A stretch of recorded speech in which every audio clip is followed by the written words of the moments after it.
Homeyo mautono zombo nweba idea no ya umo. Kwa bado rasanta wen mende bana ko de bakruna sedegbe tue. Mina hanundo Somme 97 verset 14. Akpa ko nukoton ero no yon homendo mi wu si zanza kaka igbada. Ere na wa jobo ena wa mo nweba ede ama wedela nuo eno anli bon nweba idea no ya umo vlavo do nuwa ito petaton utu. Ama wenu homeyo mauton ewa be azo ene no zombo wenu no ya baro ndeba na ya umondo mevenu wenu enu ba de ya umondo zanzan ama ko nu keke kponu mba mina dunu ne la sigbe moe ndo ko men yo mauton debu de we ba ko danu we eno li le we ene le bi lo no motemo ze wa dro ton do gbaza metomena ana ko de ana ta ti mauti ko men yo tu yo ni li le gbaza ti nu nu e ko gbo wenu do gbaza ti me o ni don wa do me wenu nu ni chiche do ko men yo tu tu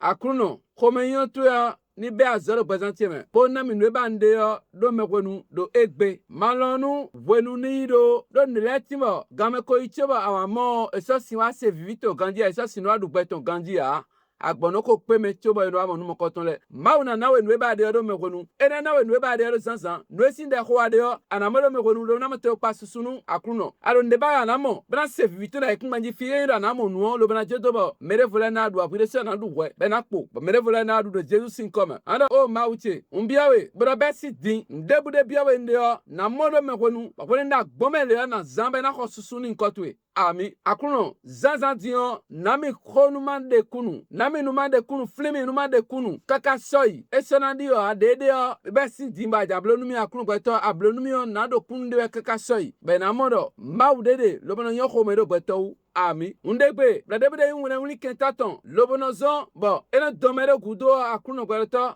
kabena so no gbogwenu ko me yon tue ni do mule wi mo kotonti do Jesus sin come ana kuno wan tue denu de ma si ho igbe a o akuno niblo nu nwe bande boko gufu egege nle ni jala cheme do me wonu di do Jesus Christ sin come ami mi abane mi den paz ora santa ton lo akuno ni no pa mi nu keje me gbe ton ni na sisen dagbere gboza mi toma ami